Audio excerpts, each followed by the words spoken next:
Okay, well, let's dive in here. Can I say good morning, good afternoon, or good evening, depending on where you are on the planet?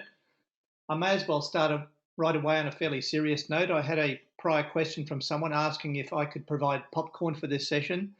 Now, I like to perform miracles, but unfortunately, I won't be able to in this case.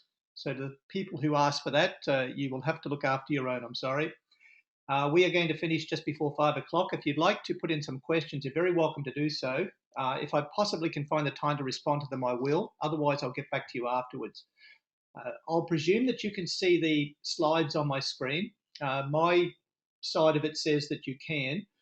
If you can't, you could download the session by going to my own website at tonyryan.com.au and go to the section on presentations, and you will find the full presentation there. Future-proofing kids. It can sound a little bit new ageish, but essentially it means that we help them to cope with whatever is going to happen up ahead. There are lots of complexities to this. There is no way that I can give a succinct outline on this in just a single hour, but I'll have a reasonable go at it. Can I make this immediate point right away? If you help children to be a good person, and I know that sounds a little bit colloquial, but if you help them to be a good person, I can near guarantee that you're going to help them to cope as well as possible with whatever is up ahead. Can I also point out that I think we need to start thinking about the 22nd century as compared to the 21st? In schools, especially, there are often outlines on how to make use of 21st century skills, and that is all very well. Though keep in mind that most young people who are attending school today are probably going to be alive in the 22nd century. And maybe we need to even consider how we can make use of that as we're taking into account what we're planning for them. Just an obvious thought.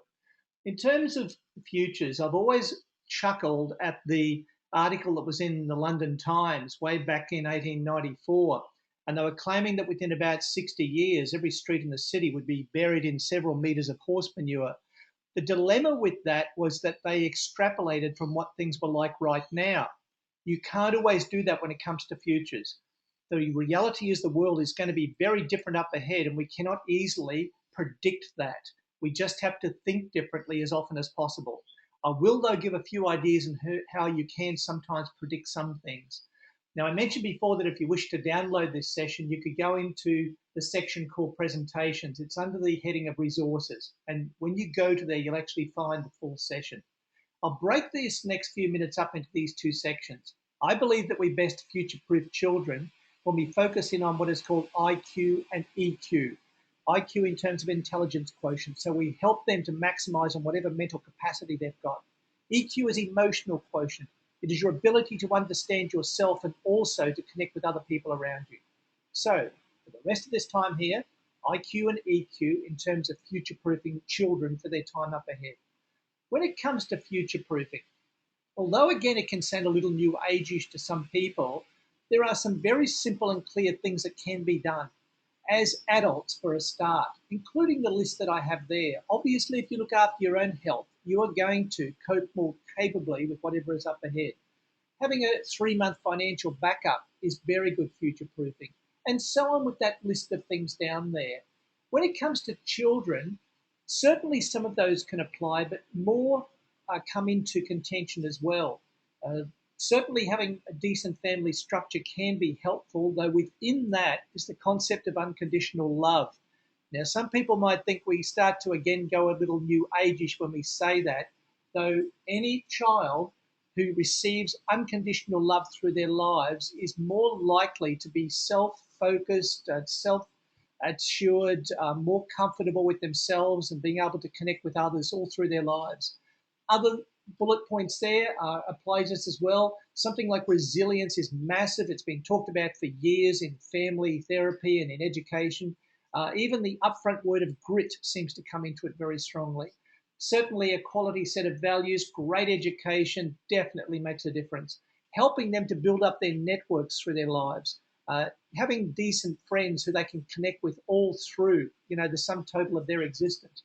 Even obvious things like registering their name at birth in terms of a website address and maybe even their Twitter feed and Facebook, because by the time they turn 17, they are unlikely to then have it available to them. Now, we're not really sure what the internet will be doing in 15 years' time, but there is a lot to be said for registering their name actually at birth. And what's up ahead for them? Again, this is a long piece of string. According to most people, at least in the first world, these children on average will be probably the richest in human history. Quite a few of them have two parents who are both working very hard to create a lot of superannuation, working on the premise that they will retire at 65 and then live for another 35 or 40 years. So they're trying to get as much money together as they possibly can. Now, most of those parents will say that they're going to spend their inheritance before their children can get hold of it, but I doubt it. No one's going to try and determine, just how much money they've got down to their last day. So there'll be a lot left over. I'm finding more and more Gen Ys around the world, again in first world countries, who aren't even bothering to buy a house now. They're just waiting for their parents to die so they can get hold of it themselves. Blunt point is, at the age of 30, an amazing number of these children who are in schools today are going to be very, very well off.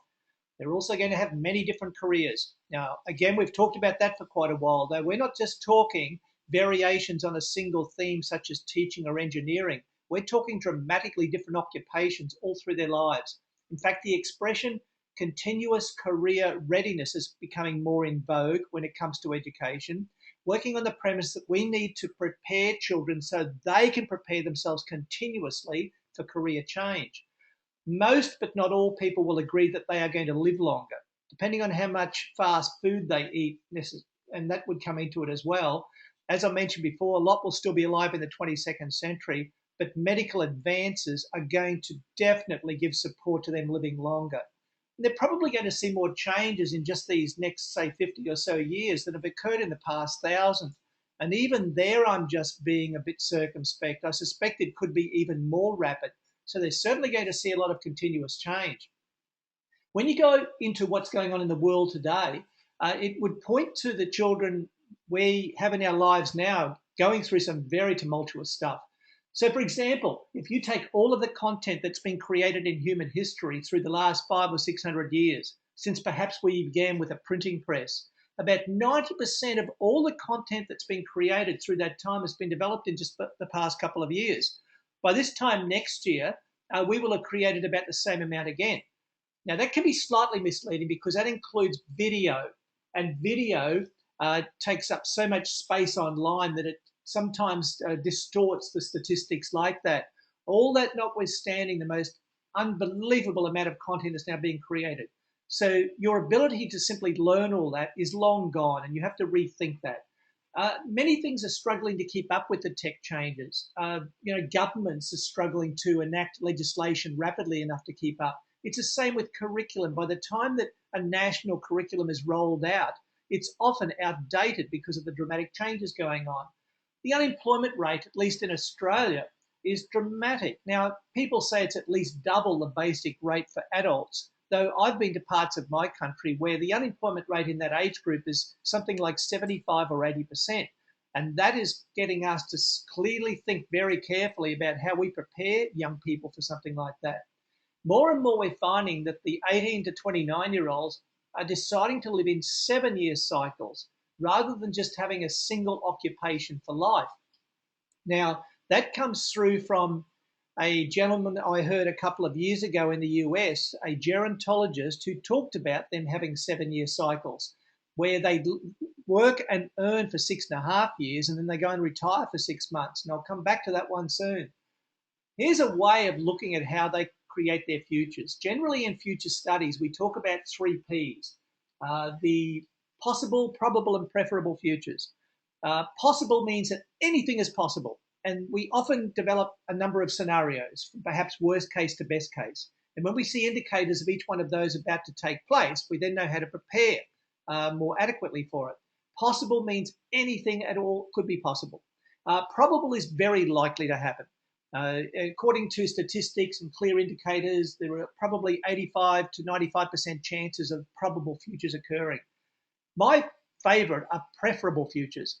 A preferable future is where you determine how you want your own life or your family life or your school life or your community or city or country's life to be at some stage up ahead. You map it out clearly and then you backward map to now and you steadily start to put it into place. Preferable futures are very powerful when it comes to young people. Depending on how you look at those three Ps, there isn't a massive amount of literature at the moment that would indicate that generally the world is probably going to be okay up ahead. Now, I'll preface this by saying that I'm the eternal optimist and I take into account when other people could be struggling significantly in life. All that being taken into account, however, here are three texts that have come through recently, and they're saying some interesting and generally optimistic things. Two scientists in the States a couple of years ago wrote a book called Abundance, and their contention is that in the next 10 years, the world could be totally abundant in terms of what it could produce. And we don't just mean in terms of the amount of money people make. We're talking something like clean drinking water for every child on this planet by the year 2020, which is only 6 years away. The technology up to a point exists for doing that right now. Even in micro forms, they have what is called a life straw, which costs around $35 to $40, and you can buy them in most camping stores. And you only have to put that straw into the dirtiest, filthiest water imaginable, and you can drink clean water through at the other end because of its filtering system. Now, we can extrapolate from that into larger systems that can be put into villages of 300 people. We could have a primary school education for every girl on this planet by the year 2022. We would just need a massive commitment to do it. The blunt point is that the world quite possibly could be abundant up ahead. That brings me to the second point, which is this book written by a gentleman, and the book is called The Rational Optimist. And he went back through the last 50 years of media history and found that any time an issue was building up, such as the Y2K bug in the year 2000, the media would sensationalize it as much as possible until people started to believe that the worst case scenario was quite inevitable. Now, only in some cases have some of those things come to fruition. The world was going to starve back in the 1970s until someone invented ammonium nitrate and increased crop yields at least 10 times and sometimes more. Many other things looked as though they were going to be serious and ended up being not quite as bad. And that even brings us through to this third book called The Progress Paradox. And essentially, this gentleman is saying that the better things get, the worse people think they are. I wouldn't want to be a politician these days because you just can't convince people otherwise. Because no matter how high the standard of living becomes, again, in the Western world, people seem to believe that things are just getting worse all the time. And unfortunately, they start to permeate kids' thinking with this too. Not necessarily a good thing. The progress paradox is a fascinating concept, and maybe we need to take that into account as we're planning things up ahead. In terms of possible futures, when it comes to learning with children, some of these things are coming through right now. We're seeing more and more of what we call radical personalization, or even one-on-one, where some very wealthy people are now uh, putting money into a lot of systems where, for example, iPads have got an extensive game. And after playing that game for 2 hours, we can critique quite accurately how well a child can do on different things. So we can then give them support on a very personalized basis, which was very difficult to do previously in a classroom of 25 children. More and more, we're seeing what is called just-in-time learning, not just with children, but also with adults. Just-in-time learning is when we program the delivery of learning so that as much as possible, it can be delivered just prior to being needed. So if you as a parent or a teacher need to contend with a difficult issue with a child, you might go and watch a 60-second video that gives very practical advice on what to do, and you then immediately go and put it into place. That's called just-in-time learning. We're also going to see more of what we call altered accreditation.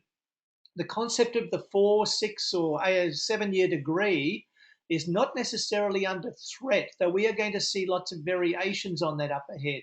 So we can do short-term analysis on whether someone's done something. For example, reading an article at 1 o'clock in the morning when they couldn't sleep through to 3 o'clock and having their video cam actually recording their eye movement to authenticate they've actually done that work. So we have micro-accreditation, and there are many other variations on that. We also have more and more of what is called learning analytics. Fits in partly with the radical personalization, and it's where we can now measure very, very accurately what someone can and can't do. And I'll mention more of that in a little while as well. So here are some of these in a bit more detail. The age wave is going to dramatically affect every one of us, no matter what age we are. the statistics on this are simply overwhelming. So, for example, we've had about 90 billion people alive on this planet all through human history. And yet, over two-thirds of all those ones who live past 65 are alive today. It is demographically probably the single biggest advance in change in human dynamics and genomics. Now, what is happening with that is that people are moving away from the one single linear life cycle. So, for example, for most people over 40, they were probably, after they were born, they lived for 5 years with a couple of parents, if they were lucky, who loved them very much. They went to school for 10 or 12 years. They perhaps went on to further study for 4 or 5 years. Then they went out into the workforce and they found some employment. And whether they liked it or not, they basically stayed in it. And they stayed in it for 40 years until finally, after they were completely exhausted with it, they then retired at the age of 65. They then retired for 20 years and they died for 5. And that was a linear life plan. Now, a lot of younger people are looking at the oldies going, I don't want to live that sort of plan, because I'm finding Gen Ys who go out on work experience, whether it's to dentistry or economics or teaching or whatever, and they go into the workplaces and they're finding these 55-year-olds who go, I'm over this work, I'm bored with it, I'm tired, I'm exhausted, but I don't have enough superannuation yet, so I'm just going to have to stay in this for another 10 years and then I'll get out and do what I want with my life. And these young ones are looking at them going, do I want to be there when I'm like that? There's no chance. And so they're living 7-year cycles. So they still do the bit with the parents and they go to school and they probably go and do their first set of study.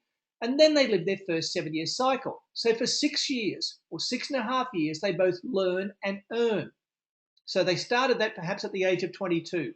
At the age of 29, they have their first retirement. So for 6 months, they go and live in some Amazon jungle and, help some tribe to discover different aspects of how they can live effectively. After 6 months, they come back and they do another 6.5 years of learning and earning. And then they go off and retire again for another 6 months, doing further travel or taking on a different experience.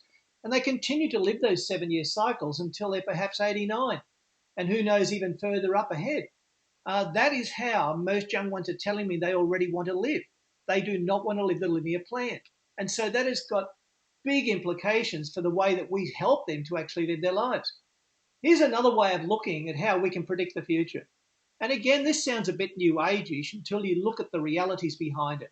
In future studies, we sometimes refer to it as Delphi technique, and it's where we ask similar questions to a large group of people. We then collate all of those results and then we do a trend through them. So if, for example, I asked each one of you to give a rating of 1 to 10 on how inspiring you think the whole planet will be in the next 10 years, and I then collated those, and we came up with an average of 9.4.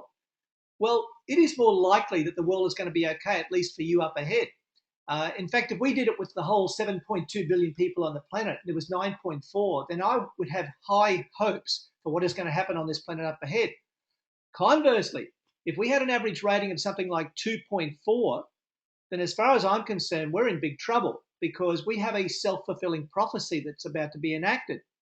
People will be convinced that the world is going to be horrendous, and so they will start to set up situations where it is more likely to occur.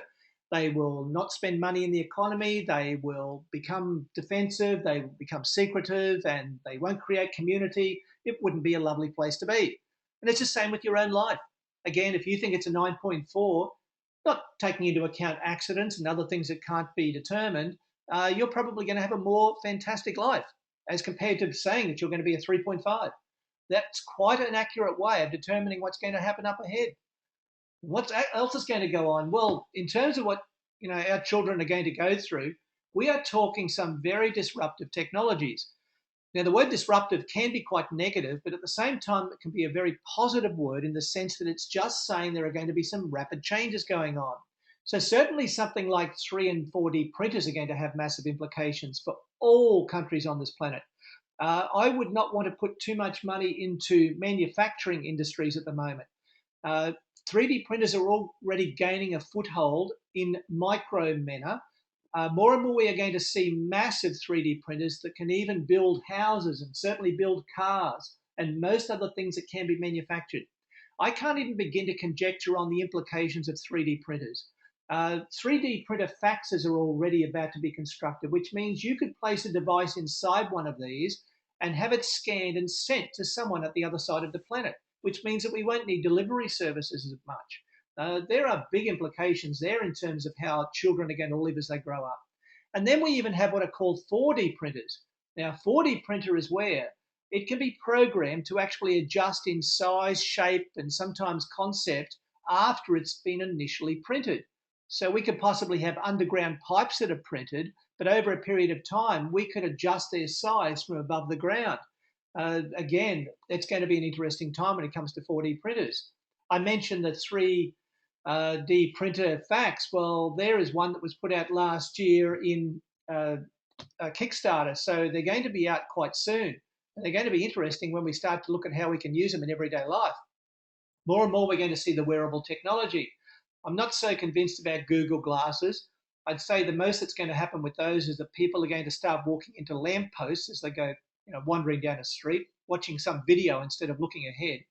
However, other wearable technology will get very interesting. Apple is going to release their iWatch sometime later this year. And so that really will be the Dick Tracy scene where you can probably make calls on it. It's when we start to inject nano devices inside our body that the wearable technology becomes very interesting. We're going to see more BCIs, brain-computer interfaces. The lady with the device on her head there is wearing something from a company called Emotiv, Emotiv. So with that one, she can actually do some thinking and actually make it go through to the device in front of her. And I'm just noticing, by the way, a couple of comments that are talking about the sound. Keeping in mind I am recording this, but I've done everything I possibly can with it. I'm sorry. So that's the best I'll be able to do at the moment. I've got 2 comments out of a large number of people who've actually said they can't hear it. My apologies for that one. I'll keep speaking as clearly and as loudly as I can. With the brain-computer interface, she can change what is happening on that screen in front of her. So by simply thinking, she can make it change to another program. I would love to be the first adult who stands in front of a classroom of children, and simply by thinking with this device on my head, I make something change on the screen in front of me. I reckon I would be a legend forever if I could manage to do that one. When it comes to the whole dynamic of thinking and innovation, I was doing some research recently on some young people who are doing amazing things. This gentleman in the UK, who I think was only about 17 when he first came up with this, developed an app called Summly, Summly, which summarizes news articles and then puts them up into his app. And he was able to sell that for about $30 million. Not that money should be the measurement of any success, but I love his thinking.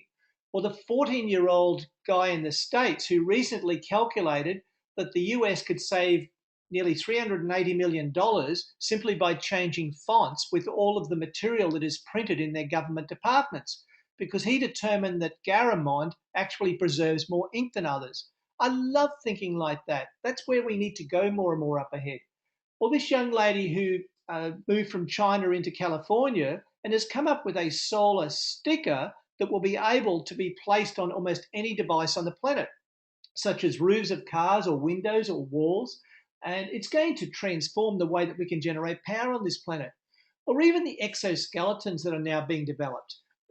When the World Cup soccer is held a little later this year in Brazil, the opening kick is going to be taken by a quadriplegic who is entirely inside a suit that is controlled by his thinking. And he is going to walk out onto the field and kick the soccer ball. And at that point, people are going to start asking what is possible in terms of these exoskeletons. Really, we have to face up to this sort of thinking with children up ahead. Now, I'm married to a psychologist who often talks about solution-focused therapy.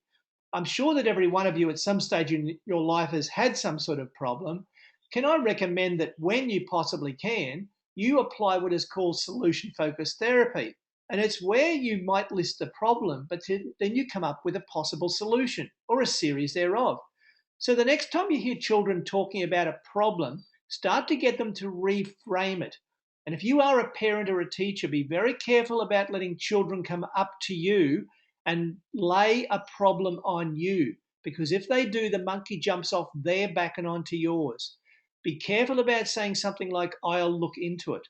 One suggestion I would have is that you ask them to come up to you with 3 viable options and to present them to you while they're also talking about the problem. And in that way, they're reframing their thinking before they approach you. If you let them just continually let you, or you allow them to just load the problem on you, they will never build up the self-responsibility to generate them themselves. That is a key point when it comes to creating future proofing in children up ahead. Show them how to create solution to different things. I sometimes use my thinker's keys with this when we are looking at how to create solutions to something.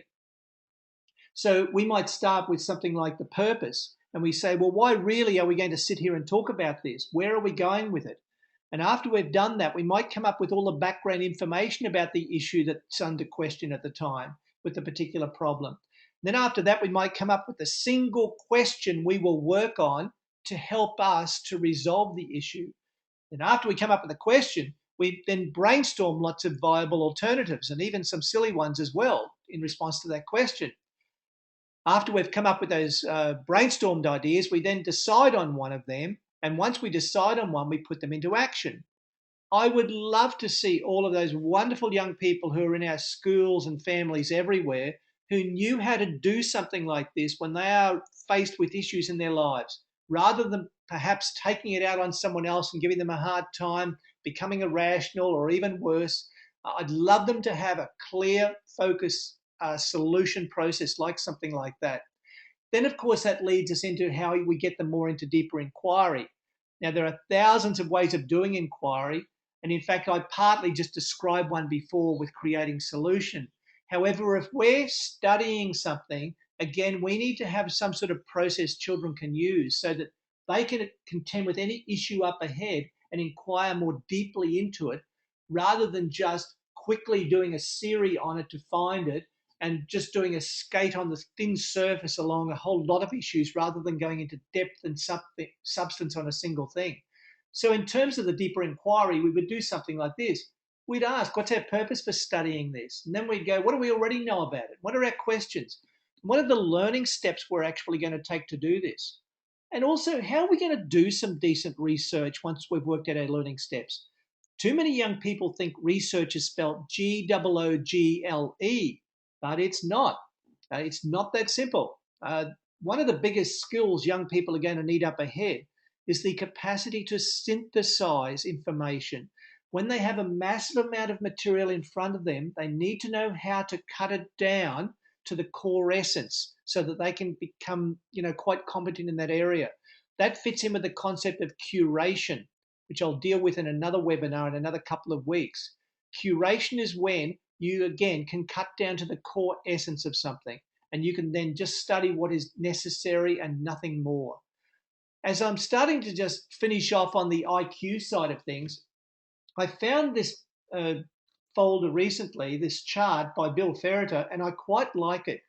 When it comes to the use of technology, please be careful about just focusing in on specifically what they do at a functional level with the technology, especially the whole iPad scene. So when people say, well, what are you doing? What do you want kids to actually do with all this stuff?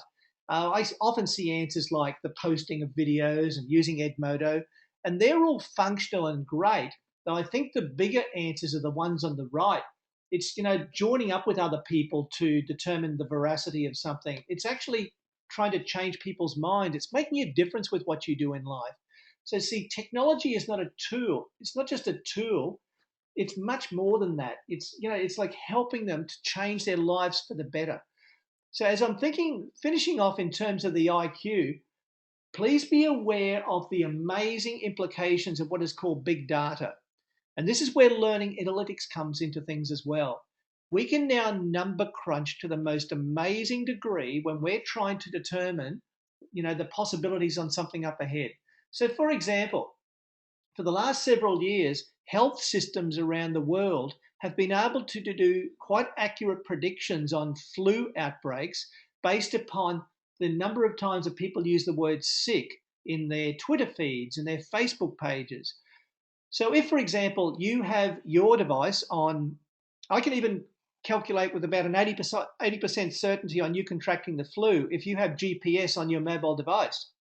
Because if you are surrounded at a certain stage in a park by 10 people who are often saying, I'm feeling really sick at the moment, as compared to saying this is truly sick, or the traffic's, like I'm sick of this traffic, but they can work out the algorithm of people who are saying they're actually sick. And so if you're around them, you statistically are much more likely to contract the flu somewhere just up ahead. Police do the same with what is called predictive policing. And it's where they can work at a percentage certainty on whether crimes are going to be committed in a certain area, especially with face recognition technology and videos in a large soccer stadium where they might see 4 people sitting together who have prior form in terms of causing disturbances.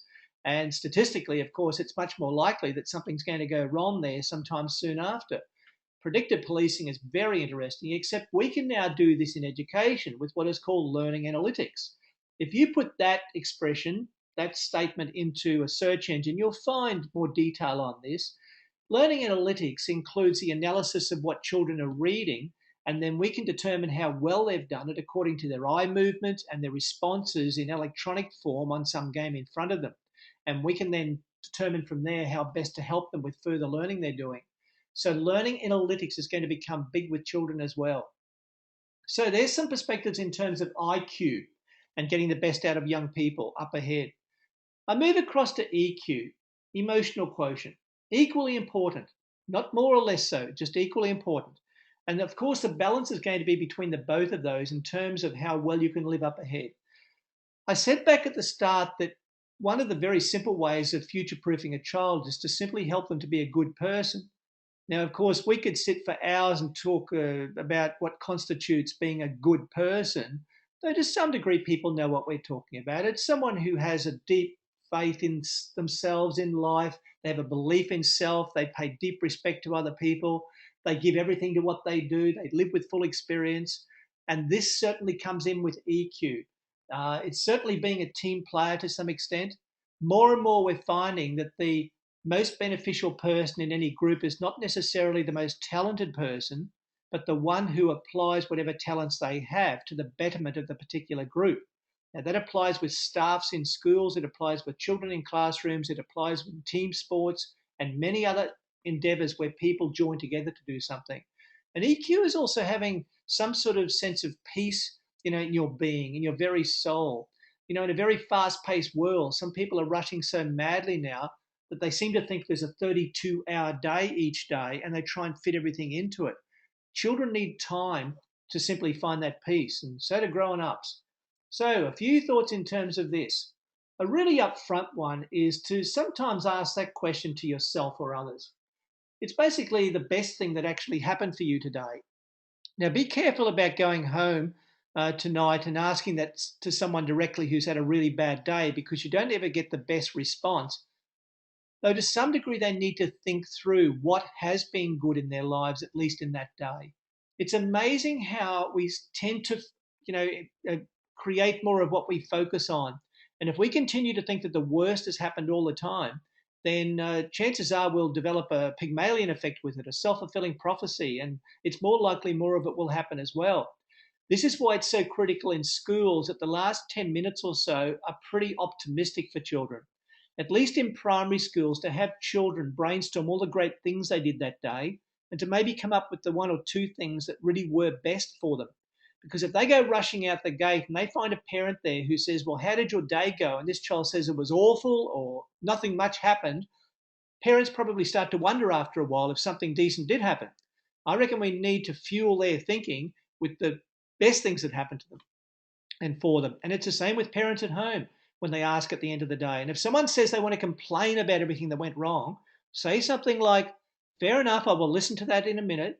However, before you do, please just tell me the best thing that happened. And you can't be facetious about it. You can't say something like, it's when I finally left work or I finally left school. It genuinely has to be something that was worthwhile. In terms of EQ, what can you do for their EQ? Okay, more pieces of string. I'll focus in on these 3 here as we're finishing off. It's actually you offering some inspired guidance. Now, this is critical because adults everywhere need to model what it means to be an inspiring adult. Because if you're not, children look at you thinking, Well, is that what it's like to be growing up? And if you're not inspiring and interesting, they're going to go, well, why bother? So you have to show them it means something special to be right out there and full of life and vitality. You also have to help them to deeply believe in themselves at some point. You also have to show them how they can make a difference with what they do in their lives. So with the first one, that inspired guidance, seriously think about the modeling you are doing all the time you are around children. You may not think they're watching, but they often are very closely, and they watch the nuances, that changes in your expression when something disrupts you. They watch to see how you respond to things that are interesting in life. You have to show them what it means to be inspiring and take that concept very seriously. Further, with the inspiring, uh, keep in mind that all of us are fitting on some sort of psychological scale from extrovert to introvert. And I have to tell you now that either way, it's fine, whether you're an adult or a child. You don't have to be bouncing on the ceiling all the time, especially if you're an introvert. I often hear parents, especially, saying, I'm really worried because my child is so quiet and withdrawn. And I'm thinking to myself, well, I like to be like that sometimes too. And in fact, so do at least half the adult population, if not more. Unless, of course, you live in the US. Around 2/3 of people in the US are extroverts, which is interesting in itself. Maybe it says something great about their, personality types. Just keep in mind that it's fine to be either one of those when it comes to guidance and inspiration to others. Now, I mentioned the problems before, but be careful about just focusing on the problems. As compared to just coming up with solutions, here is a further perspective on it. Think about the skills that are needed to solve the problem. So if it's you, have a think about the sort of skills you might need to engage in those fierce conversations with people when you have to have the conversation, but you keep trying to, dodge away from it. So focusing on the skills you actually need. And it's the same with children. When they have a problem, keep thinking what skills do they need and then steadily build up those skills in them. And in terms of the whole dynamic of giving guidance to children and inspiring them with it, I need to say that working with teenagers is something else in itself. Their bad behavior is not always your actual fault. I reckon I've had most parents who have teenagers come to me and say, we just cannot work out what we've done badly. Sometimes, there's nothing you've done badly. It is a change, a dramatic change in their brains, a repruning, which, by the way, can go to their late 20s. So if they're only 13 or 14, you need to take a deep breath and maybe a stiff drink because it's going to take a while to get used to it. It's just not always your fault with the bad behavior. Do some reading in terms of the material available on this so that you at least understand what's going on. Be very careful about confronting teenagers.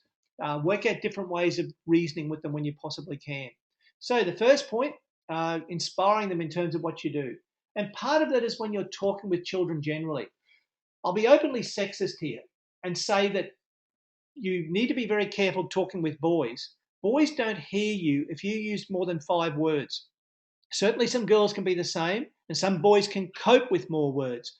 Generally, though, you must, if at all possible, just keep it short and sharp. So if you ask a child, a boy especially, to do something, start with his name, then actually just use 3 words if you can to describe what to do, and then just put the word thanks at the end. Don't necessarily say please. Please can be a bit groveling. Just say thanks in a firm and fair way. It sounds more complete and final, and it makes it obvious that you are serious about it. Be careful about getting engaged with any poor behavior of theirs.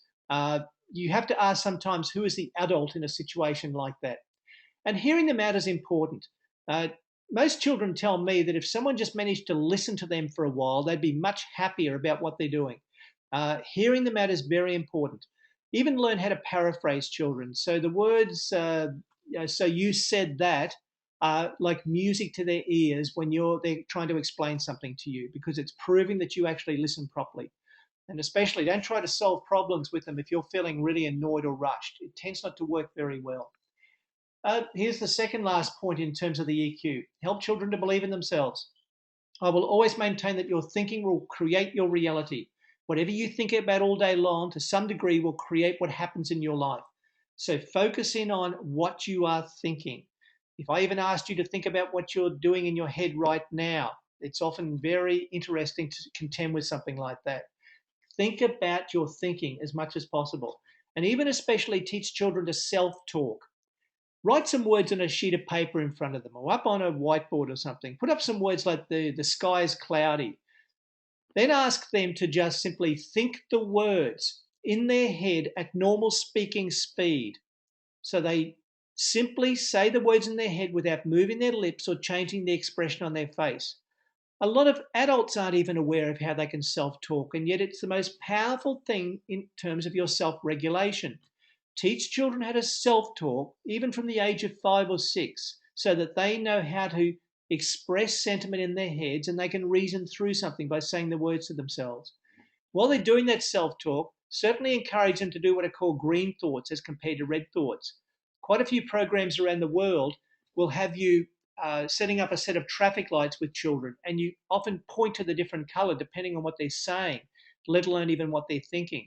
And it's a good expression to use in classrooms around a dinner table. And show them how to use strategies that help them to cope with difficult times, such as one that's called the fear plan, which is the most beautiful little process. It's an acronym. So the first 3 letters are done before an event and the last one after the event. So if they have to give a talk in class, they might, for a couple of minutes before it, do the FEA in order. So for 1 minute or so, they just breathe deeply and relax. So they just do it in through the nose perhaps and out through the mouth, just watching the second hand on the watch or their clock going around. Then for 1 minute, they run a brain video in their head where they expect good things and they see it going okay. And then they revise on the first few seconds of what they're going to do, and we call that the action plan. So they might just decide their first step would be to say, "Good morning, everyone. I'm going to give the sports results." And the second step is to then start reading from the notes in front of them. Now, they are pretty well guaranteed to give a more effective talk if they use those first 3 letters. And then they can just reward themselves at the end, and you can help with that as well, with maybe something from a tuck shop or maybe a chocolate or just a word of encouragement from an adult. The rewarding is the anchoring of using the fear plan as compared to just having done the talk itself. And the last point in terms of the EQ is helping children to make a difference with what they do in their lives and to believe that they have created a difference with something that's going on. So as much as possible, get them involved in social justice programs.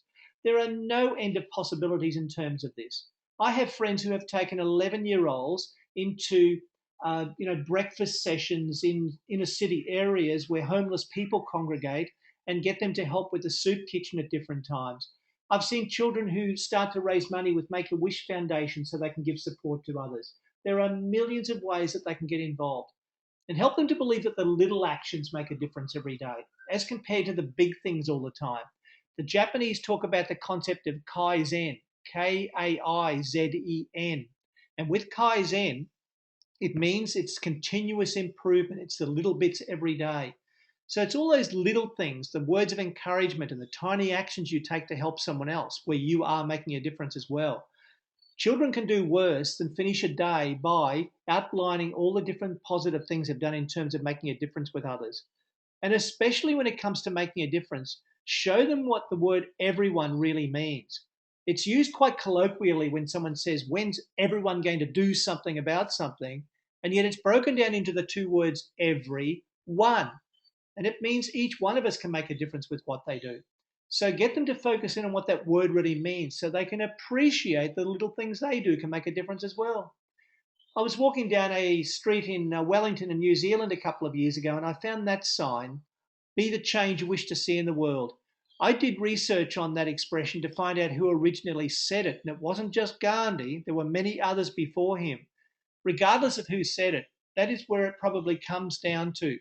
It's us modeling what we want others to do, and that even includes children as well. So keep in mind that you need to be the change you want to see in their world up ahead. As I'm finishing off here, if you'd like to take on more material that I'm talking about, I'm at Aussie Tony. When it comes to Twitter, I just put in lots of messages there in terms of words of wisdom from others, short videos, something funny, latest material that I've seen in terms of education and learning. So if you'd like to have a look at that, you are very welcome. I have a site in Facebook called Powerful Futures, and it's there that I really push limits in terms of what could be happening up ahead. such as a post-2040 world where people could die, but they could have their brains downloaded into some artificial device, some robotic device, so that they could continue to live forever. If that sort of thing does not appeal to you, don't go near that page. But if you are interested in it, then please go and sign up for it and have a close look at some of the things I have there. I have 2 more webinars coming up in the next couple of weeks. Next Monday, I have a webinar called Schools for Thinking, and I will talk about all sorts of practical ways of getting good thinking going in classrooms and schools around the world. And after that, 2 weeks from now, I have a further webinar on passionate schools. And then there I'll be talking about all these fantastic ideas I see with people who are trying to make wonderful things happen in schools and get everyone excited about it as well.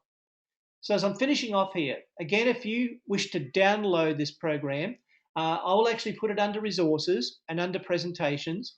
But when I've finished the recording for this, I will place it into the section on online seminars, and I'll also send a message out to each one of you to let you know where you can find it. So as I'm finishing off here, you'll remember that back near the start, I talked about these ratings. Can I ask you to start thinking about that again as you go away from here and with what you could do up ahead? Those ratings make a significant difference to the attitude that you have in your life and to the modeling that you're doing with the children around you. So if you want to future-proof children, just focus in on the small steps every day. It's all those little things that make such a difference in their lives. Can I thank you very much for your time here? It's been fantastic to talk with you.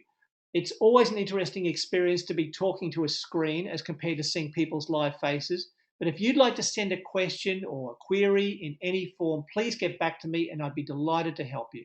I wish you all the best for the rest of your day and night, and I hope the rest of the week is sensational for you. Thank you very much.